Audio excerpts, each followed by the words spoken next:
नमस्ते, मैं हूं विक्रम और मेरे ग्रीन ग्लोब्स यूट्यूब चैनल पर आपका स्वागत है। मैं आज इस वीडियो में लेमन ट्री यानी कि नींबू की पौधे को कैसे बहुत आसानी से प्रोपेगेट करें उसके बारे में डिटेल्स में बात करूंगा। नींबू के बीज से भी आप नए प्लांट तैयार कर सकते हैं, लेकिन ये सही तरीका नहीं है। ऐसा इसलिए है कि बीज से तैयार किए गए प्लांट में फ्रूट आने में 4 से 6 साल का समय लग जाता है और इस बात का भी गारंटी नहीं होते हैं कि आने वाला फ्रूट मदर प्लांट के फ्रूट से मैच करे। इसलिए आप ग्राफ्टिंग और एयर लेयरिंग मेथड से इसकी प्रोपेगेशन करें।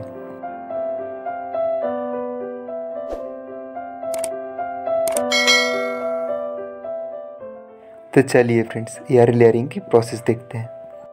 एयर लेयरिंग मेथड से प्लांट तैयार करने से पहले ही एक मदर प्लांट होना आवश्यक है। मदर प्लांट ऐसा होना चाहिए जिसमें ऑलरेडी फ्रूटिंग हो रही है। सबसे पहले आपके पास एक ग्राफ्टिंग नाइफ या कोई भी शार्प नाइफ होना चाहिए, लेकिन यहाँ पर मैं एक नए ब्लेड का इस्तेमाल कर रहा हूँ। इसे इस्तेमाल करने से पहले सैनिटाइजर की मदद से क्लीन करना है। पेस्ट या फंगस की इन्फेक्शन का चांस ना रह जाए, इसीलिए आपको ये करना है।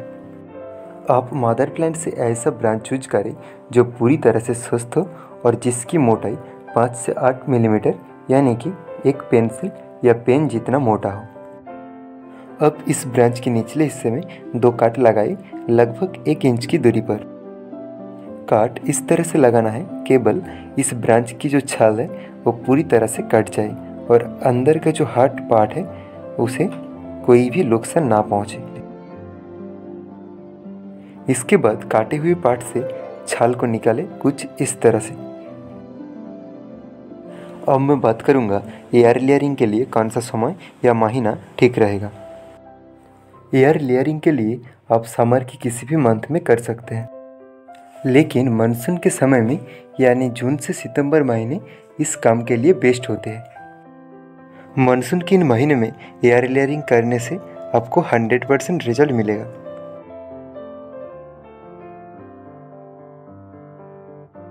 काटे हुए भाग से छाल निकलने पर ब्रांच के अंदर वाला व्हाइट कलर का जो हार्ड पार्ट है वो एक्सपोज हो चुके हैं। अब इस पोर्शन में जो भी सॉफ्ट टिश्यूज बचे हैं उसे भी चाकू से साफ कर देना है। अब ये ब्रांच एयर लेयरिंग के लिए रेडी है। इस प्रोसेस को और भी आसान बनाने के लिए आप मेरे इस टिप्स को फॉलो कर सकते हैं। यहाँ पर मैं अच्छे से रूट डेवलपमेंट के लिए हनी का इस्तेमाल कर रहा हूँ। हनी एक बढ़िया रूटिंग हार्मोन है और मार्केट में हनी आपको बहुत आसानी से मिल जाएगा। आप इस काम के लिए नए हैं तो आप ज़रूर हनी का इस्तेमाल करें। अब हनी को एक लकड़ी के सहारे काटे हुए पार्ट के ऊपर अच्छे से लगाना है। हनी के बदले में आप एलोवेरा जेल या दारूचीनी का पाउडर का भी इस्तेमाल कर सकते हैं।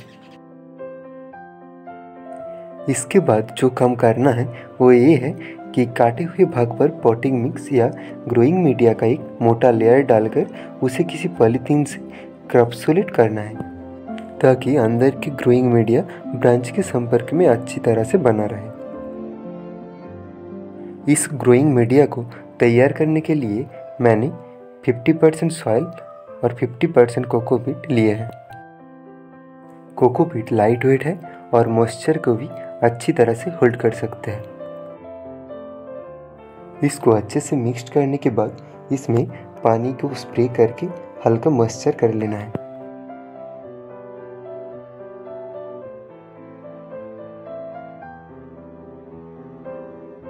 इसे आप अच्छे से मिक्स करिए। अब इस ग्रोइंग मीडिया को उस ब्रांच के काटे हुए भाग के ऊपर अच्छे से लगा सकते हैं। ग्रोइंग मीडिया ब्रांच के संपर्क में अच्छी तरह से बना रहे, इसीलिए किसी पॉलीथीन के सहारे इसे कैप्सूलेट करना है। आप इस काम को आसानी से पूरे करने के लिए कोई भी प्लास्टिक कैरी बैग को काट करके भी ये कर सकते हैं।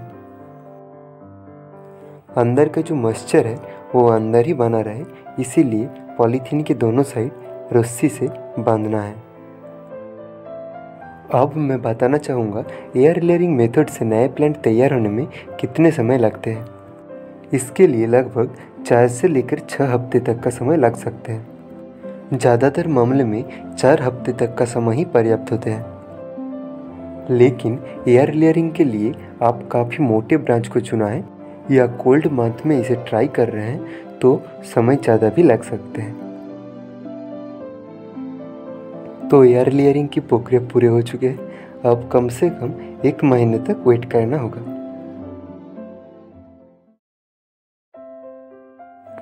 एयर लेयरिंग किए हुए 1 महीने का समय पूरे हो चुके हैं।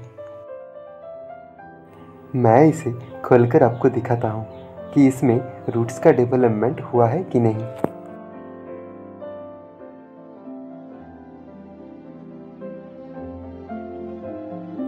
आप देख सकते हैं रूट्स कितने अच्छी तरह डेवलप्ड हो चुके हैं।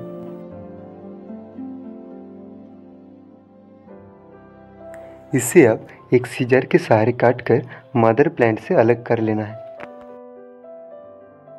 ये मेरा एक मौसम्बी का प्लांट है। मैं ऐसे करके और भी एक नए प्लांट को तैयार कर लिया। इस तरह से मदर प्लांट से अलग करने के बाद अब ये ज़रूरी है कि इसे जल्द से जल्द किसी सूटेबल पॉटिंग मीडिया में ट्रांसफ़र कर दिया जाए।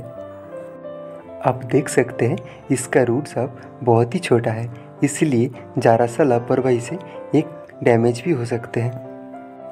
आप इसे छोटे आकार की पॉट या ग्रो बैग में ही लगाएं ताकि सॉइल के नीचे और सॉइल के ऊपर यानी कि दोनों ही पार्ट में प्लांट की ग्रोथ बैलेंस रहे।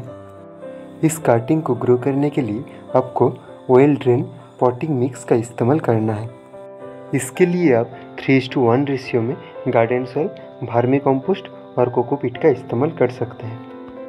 फाइनली आप इस बात का भी ध्यान रखें कि इनिशियल स्टेज में किसी भी तरह की हार्ड फर्टिलाइज़र का इस्तेमाल ना करें। काटिंग को लगाने के 15 दिन बाद आप बैलेंस फर्टिलाइज़र या मस्टर्ड केक पाउडर का इस्तेमाल कर सकते हैं। अब काटिंग को लगाने के बाद आपको अच्छे से पानी देना होगा।